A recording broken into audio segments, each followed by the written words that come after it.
Audio Jungle.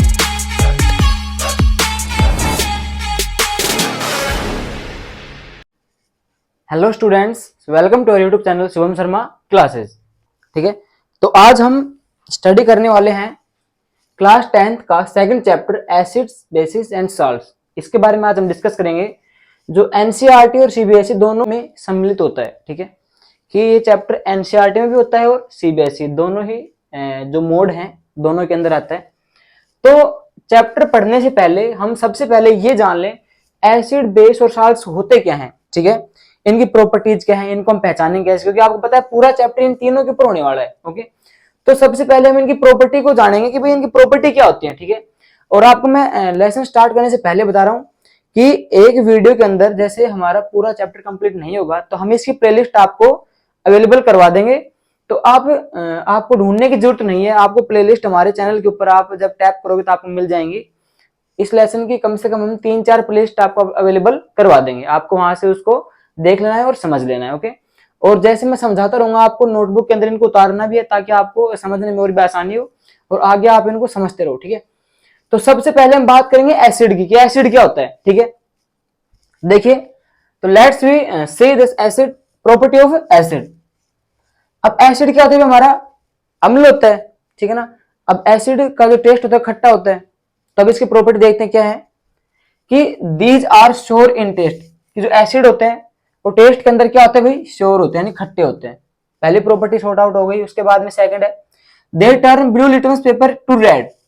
अब litmus paper को जो टर्न करेंगे, ब्लू को रेड के अंदर चेंज करेंगे, कौन करेंगे, एसिड्स करेंगे। Okay, next one, they give H plus ion in aqueous solution. Aqueous को हम लिक्विड बोल सकते हैं। ठीक है, कि लिक्विड सॉल्यूशन के अंदर जब हम किसी एसिड को डिजोल्व करेंगे, मिलाएंगे, तो वो हमें हाइड्रोजन प्लस आयन देगा।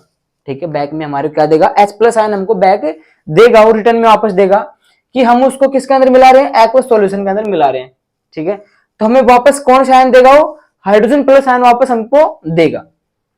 And fourth one is acid corrodes metal. ठीक है, कि भाई जब एसिड को हम मेटल्स के ऊपर प्रतिक्रिया करवाएंगे, रिएक्शन करवाएंगे, तो क्या करेगा ये, कोरोड क्या होता है, जैसे जंग लगने की प्रक्रिया आप सभी जानते हो कि एसिड से जो मेटल्स हैं वो गलने लग जाते हैं, यानी कि उनको जंग लग जाती है।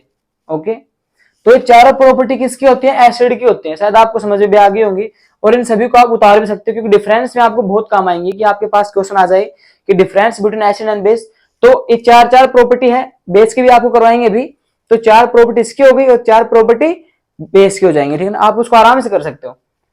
अब इनके एग्जाम्पल देख लीजिए, ये आपके एमसीक्यू में भी आते हैं कि डिफाइन वीक एसिड के नाम बताइए 4-5 और स्ट्रॉन्ग के बताइए, तो वो आपके आ जाते हैं, आपको करने पड़ते हैं, 1 नंबर के क्वेश्चन के अंदर आ जाते हैं। देख क्या होता है, स्ट्रॉन्ग एसिड देख लीजिए पहले, hydrochloric acid and sulphuric acid, ये क्या होते हैं, हमारे स्ट्रॉन्ग एसिड होते हैं। ओके, सेकंड, वीक एसिड कौन से होते हैं, acetic acid and oxalic acid and citric acid. ठीक है भाई, अब इनके कुछ एक टर्म्स हैं जिन्हें डिफाइन हम करेंगे, तो वो 2 टर्म्स होते हैं। कितने प्रकार के होते हैं, 2, यानी 2 प्रकार के होते हैं। देखिए, सबसे पहले एसिड के अंदर 2 टर्म्स होती हैं, कंसंट्रेटेड एसिड और डाइल्यूट एसिड। अब कंसंट्रेटेड एसिड हम किसे कहेंगे कि एक वह सॉल्यूशन जिसके अंदर एसिड की मात्रा तो ज्यादा हो और वाटर की जो मात्रा है वो कम है, यानी कि एसिड की क्वांटिटी ज्यादा होगी और वाटर की क्वांटिटी कम होगी, तो इसे हम क्या कहेंगे, कंसंट्रेटेड एसिड कहेंगे।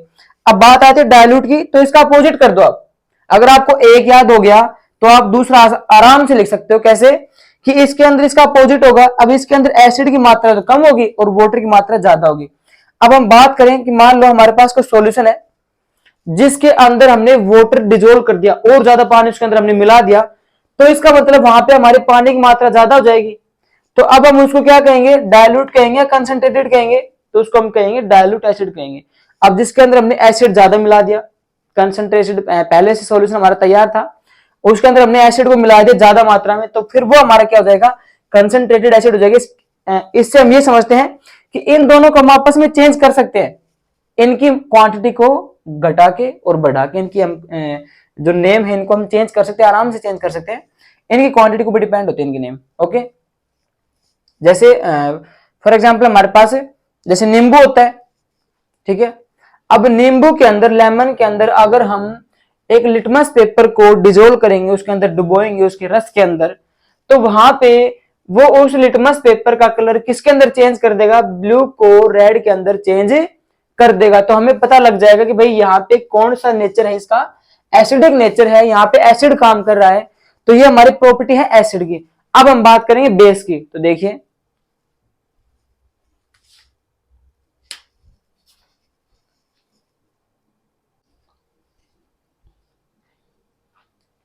तो उसके बाद गाइस हमारे पास टॉपिक आता है बेसिस की प्रॉपर्टी, ठीक है। तो इसमें देख क्या होता है कि आपको पहले से पता है कि जो बिटर होते हैं कौन होते हैं, वो बेसिस होते हैं, ठीक है ना। कि ये बातें आपको शुरू की क्लास में बता दी जाती हैं। एसिड बेस तो नॉर्मली पहले से ही आपको पता रहता है, ठीक है। 8th क्लास में 9th क्लास में आप पहले से चैप्टर आ जाता है कि एसिड क्या होता है भाई, अम्लीय होता है यानी कि खट्टा होता है, और बेस क्या होते हैं, कड़वे होते हैं यानी कि बिटर होते हैं, ठीक है। तो इसकी पहली प्रॉपर्टी यही है, these are bitter in taste, ये टेस्ट के अंदर क्या होते हैं भाई, कड़वे होते हैं, ठीक है, कड़वे होते हैं टेस्ट के अंदर। उसके बाद में सेकंड वन इसका, they turn red litmus to blue. अब उसका अपोजिट है, वही बात आ गई, अगर आपको वो याद है तो आप इसका आराम से कर सकते हो कि रेड लिटमस पेपर को किसके अंदर चेंज करेंगे, ब्लू के अंदर चेंज कर देंगे। तो यहाँ प्रॉपर्टी किसको शो करेगी, बेसिक नेचर को, ओके। उसके बाद में third one is, they give OH ions in aqueous solution, कि भाई लिक्विड के अंदर जब हम बेसिस को डिजोल्व करेंगे तो ये हमको यहाँ पर hydro oxide negative ions provide करवाएगा, ठीक है। दोबारा से देखिए कि जब हम किसी बेसिस को एक्वस सॉल्यूशन के अंदर डिजोल्व करेंगे यानी लिक्विड के अंदर उसको डिजोल्व करेंगे, तो वहां पे हमारे क्या मिलेगा, OH नेगेटिव आयन हमको वापस मिलेंगे। अब OH नेगेटिव आयन को क्या बोलोगे, हाइड्रो ऑक्साइड, ठीक है। H से हाइड्रो हो गया और O से ऑक्सीडिक, ठीक है। तो इसको हम क्या करें, हाइड्रो ऑक्साइड नेगेटिव आयन हमें वापस ये प्राप्त करवाएगा, ठीक है, एक्वस सॉल्यूशन के अंदर। नेक्स्ट वन है हमारा सोपी इन टच, यानी कि जैसे हम साबुन को टच करते हैं तो हमारे को जैसे फील होती है, वही सेम टू सेम हमारे बेसिस होते हैं, यानी कि बेसिस को जब हम टच करेंगे तो हमारे को साबुन जैसा फील होगा, ठीक है। तो ये चार प्रॉपर्टी हमारी किसकी आ गई भाई, बेसिस की आ गई। अब इनके एग्जाम्पल देख लीजिए, स्ट्रॉन्ग बेसिस और वीक बेसिस। इस टॉपिक के अंदर हमारे सबसे इंपॉर्टेंट ये दो ही चीज हैं, एक तो हमारे स्ट्रॉन्ग एसिड और स्ट्रॉन्ग वीक एसिड, और एक स्ट्रॉन्ग बेसिस और वीक बेसिस। इनके अंदर आपको डिफरेंस सबसे ज्यादा पता होना चाहिए। क्यों होना चाहिए, क्योंकि ज्यादा अगर 1 नंबर में या 2 नंबर में यही सवाल ज्यादा पूछे जाते हैं कि भाई किन्हीं 2 स्ट्रॉन्ग एसिड के नाम लिखो या किन्हीं 2 स्ट्रॉन्ग बेसिस के नाम लिखो, फॉर एग्जाम्पल एटसेट्रा, ऐसे हमारे पास आते हैं। तो ये याद आपको होने चाहिए हमेशा। ये तो आपको वैसे याद हो जाएंगे क्योंकि ये आप शुरू क्लास में पढ़ चुके हो, लेकिन यहाँ पे बात आती है इनके एग्जाम्पल्स के, दोनों के आपको एग्जाम्पल्स याद होने चाहिए, ठीक है। अब स्ट्रॉन्ग बेसिस कौन से हैं, NaOH, KOH, CaOH2।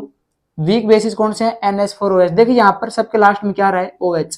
क्या आ रहा है भाई, OH आ रहा है। इसका मतलब हमने पढ़ा था कि ये हमारे को एक्वस सॉल्यूशन क्या प्रोवाइड करवाएंगे, हाइड्रो ऑक्साइड आयंस हमें प्रोवाइड करवाएंगे। तो यहाँ पे सभी के लास्ट में क्या लग रहा है, हाइड्रो ऑक्साइड। इसका मतलब यहाँ पे सभी के अंदर क्या प्रेजेंट है, बेसिस नेचर इसका प्रेजेंट है, ठीक है।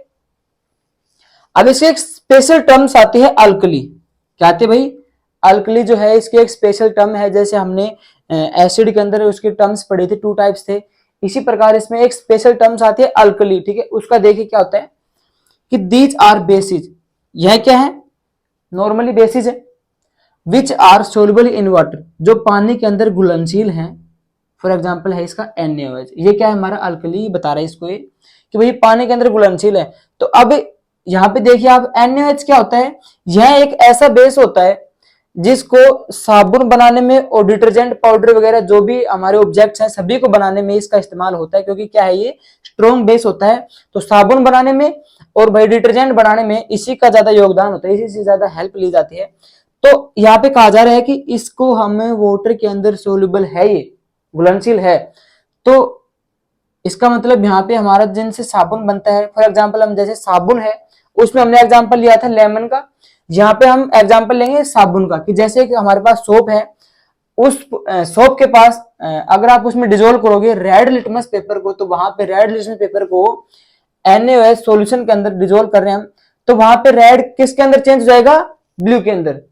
जैसे साबुन के पास आप एक रेड लिटमस पेपर लेके गए तो वहां पे आपको रेड किसके अंदर चेंज हो जाएगा, ब्लू के अंदर चेंज हो जाएगा, जो किसकी प्रॉपर्टी शो करेगा, बेसिस की प्रॉपर्टी शो करेगा।